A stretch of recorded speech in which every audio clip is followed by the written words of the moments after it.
एक वक्त की बात है, एक गांव में बिट्टू नाम का एक लड़का अपने बूढ़े माँ बाप के साथ रहता था। उसकी माँ की तबीयत बहुत खराब थी। उसने उन्हें बहुत से डॉक्टर और हकीमों को चेक करवाया, लेकिन उनकी बीमारी तो ठीक होने का नाम ही नहीं ले रही थी। अब्बू जान, मैं थक गया हूँ अम्मी का इलाज करवाते करवाते, लेकिन कहीं से भी शिफा नहीं मिल रही। बेटा मैं तो खुद भी मायूस हो चुका हूँ, अब ये कभी ठीक नहीं हो पाएगी। अब्बू जान, मायूस होना बहुत बड़ा गुनाह है। मैं अम्मी का इलाज किसी आलिम बुजुर्ग से करवाऊंगा, मुझे लगता है वो जरूर ठीक हो जाएंगी। ये कहकर बिट्टू एक पीर के पास चला जाता है और उनको अपनी माँ की हालत के बारे में बताता है। बेटा ये तो बहुत दुख की बात है जो तुम्हारी माँ ठीक नहीं हो रही। बाबा जी आप मुझे कोई हल बताएं ताकि मेरी माँ ठीक हो सके। बेटा जहाँ तक मुझे लगता है तुम्हारी माँ सिर्फ उस आबे हयात दूध से ही ठीक हो सकती है। आबे हयात दूध? बाबा जी ये दूध कहाँ से मिलेगा? बच्चा ये दूध हासिल करना कोई आसान काम नहीं है। ये दूध जंगल के बीचों बीच एक जमीनी सुरंग के अंदर से मिल सकता है। वहाँ एक गाय है जिसके सर पर ताज है। अगर तुम उस गाय का दूध निकाल कर अपनी माँ को पिला दो तो वो ठीक हो सकती है। बाबा जी मैं लेकर आऊँगा, वो दूध जरूर लेकर आऊँगा। देख लो ये काम मुश्किल है, इसमें तुम्हारी जान भी जा सकती है। बाबा जी मैं अपनी माँ के लिए किसी हद तक भी जा सकता हूँ, चाहे इसके लिए मुझे अपनी जान ही क्यों न गंवानी पड़ जाए। ये कहकर बिट्टू वहाँ से चला जाता है और दरख्त के पीछे से मीठा निकल आता है, और वो बाबा तो क्या था, मीठे की बीवी नसीबो कैंची थी। अरे वाह बेगम, क्या कमाल की एक्टिंग करती है तू, कसम से दिल खुश कर दिया तूने। मीठे एक्टिंग करने में तो मैंने MBBS किया हुआ है। मीठे दुआ कर बस ये वहाँ से वो दूध लाने में कामयाब हो जाबे।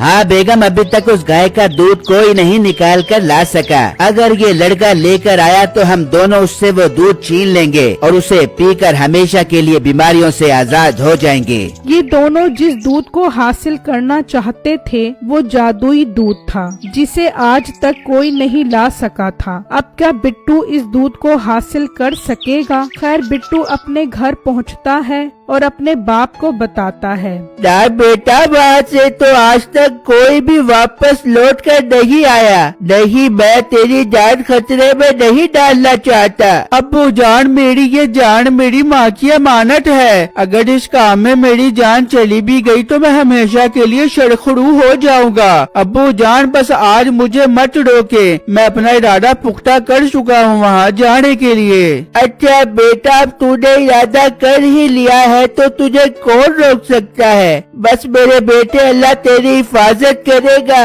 ये कहकर बिट्टू घर से निकलता है और वैरान रास्ते से होता हुआ किसी जंगल तक पहुंच जाता है। तो अचानक उसे जमीन में वो सुरंग नजर आती है। अरे वाह, यही तो सुरंग है जहाँ वो ताज वाली गाय रहती है। जब वो सो रही होगी तो मैं चुपके से जाकर उसका दूध निकाल लूँगा। ये कहकर बिट्टू उस सुरंग के अंदर चला जाता है। मीठा और नसीबो कैंची वहाँ पत्थर के पीछे छुपे होते हैं। वो दोनों बाहर निकल आते हैं। अरे वाह बेगम, ये मोटे पेट वाला अंदर चला गया है। अब या तो ये दूध लेकर आएगा या इसकी पिलपिली लाश आएगी। मीठे लाश की बात न कर, दुआ करके वो दूध लेके आ जाबे। हमें लाश की क्या जरूरत, हमें दूध की जरूरत है ताकि हम हजारों साल जीबे।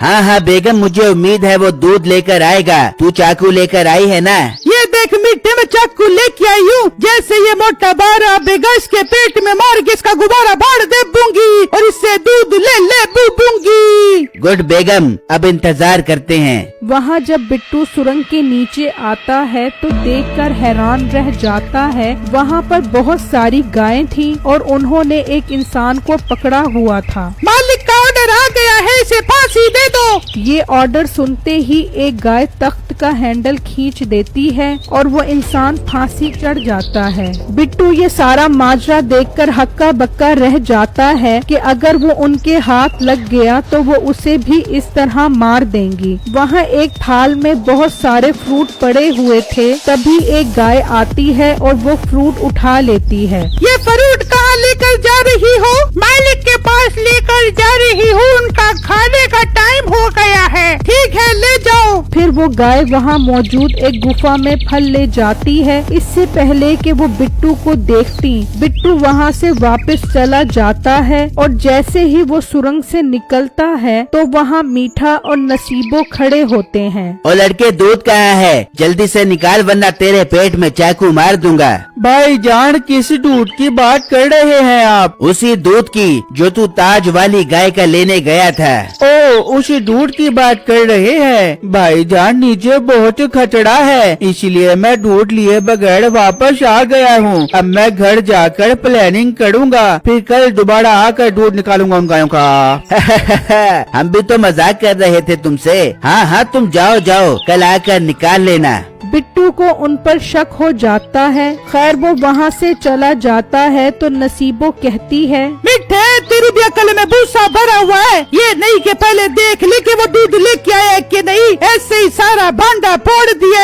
अगर वो दूध लाता तो बर्तन में लेके आता, पेट में डाल के तो न लाता ना। बस बेगम, उसे देखकर मेरे औसान खता हो गए और मेरे मुंह से चवली निकल गई। तेरी चवली की वजह से कहीं हमें दूध से आती ना धोना पड़ जाबे। फिर जब रात होती है तो बिट्टू अपने कमरे में बैठा सोच रहा होता है, यार, मुझे वो दोनों बहुत मशकूक लग रहे हैं। कहीं वो दोनों मुझसे दूध छीनने के चक्करों में तो नहीं है। वैसे भी दूध निकालना बहुत मुश्किल काम है, मुझे कोई और चाल चलना पड़ेगी। हाँ, अगर मैं उन फल फ्रूट के अंदर बेहोशी वाली दवा डाल दूं तो वो गाय उसे खाकर बेहोश हो जाएगी। फिर मैं चुपके से जाकर उसका दूध निकाल लूंगा। खैर, मैं कल दूध निकालता हूँ, फिर इन दोनों का मसला भी हल कर लूंगा। फिर अगले दिन बिट्टू एक सुराही में बेहोशी वाली दवा लेकर वहाँ पहुँच जाता है। हाँ लड़के, दूध निकालने जा रहे हो?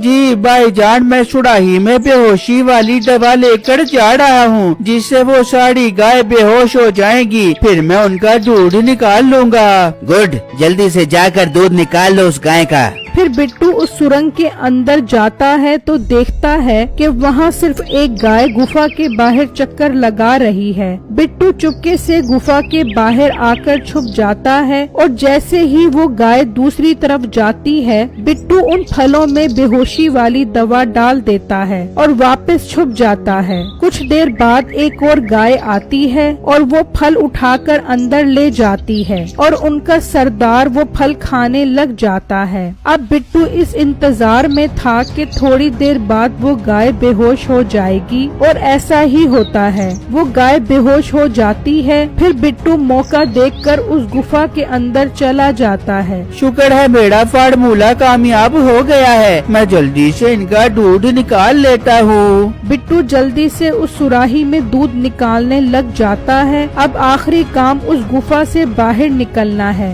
बिट्टू गुफा के पास आकर खड़ा हो जाता है और मौका देखकर वहाँ से निकल जाता है तो अचानक उस गाय की नजर बिट्टू पर पड़ जाती है। ओए रुक जा, हम तुझे नहीं छोड़ेंगे। बिट्टू सुरंग से बाहर निकलता है। ये क्या लड़के, ये बेहोशी वाली दवा वापस क्यों लेके आ गए हो? दूध क्यों नहीं लेकर आए? भाईजान, मैं बहुत डर गया था। मैं कल आकर दोबारा दूध निकालूंगा। मैं घर जाकर दूध निकालने की प्लानिंग करता हूँ। हाँ हाँ, तुम जाओ, अच्छी प्लानिंग करके कल दूध निकालने आना। अब तुम जाओ। बिट्टू उन्हें चकमा देकर वहाँ से भाग जाता है तो वो गाय आ जाती है। अच्छा, तो तुम हमारे सरदार का दूध निकालने आए थे? गाय आंटी, मुझसे मेरे मरहूम बाप की कसम उठवा लो, मैं तो घर से रोटियां लेने जा रहा था। तू हमारे साथ चल, हम तुझे तंदूर की रोटियां पका कर खिलाते हैं। फिर वो गाय उन्हें पकड़कर ले जाती है और बिट्टू घर पहुंचकर दूध अपनी माँ को पिलाता है तो वो फौरन ठीक हो जाती है। ये सब देखकर बिट्टू और उसका बाप भी खुश हो जाते हैं और वहाँ मीठे और नसीबों को फांसी का ऑर्डर हो जाता है। मेरी वीडियो को लाइक और मेरे चैनल को सब्सक्राइब जरूर कीजिएगा। शुक्रिया।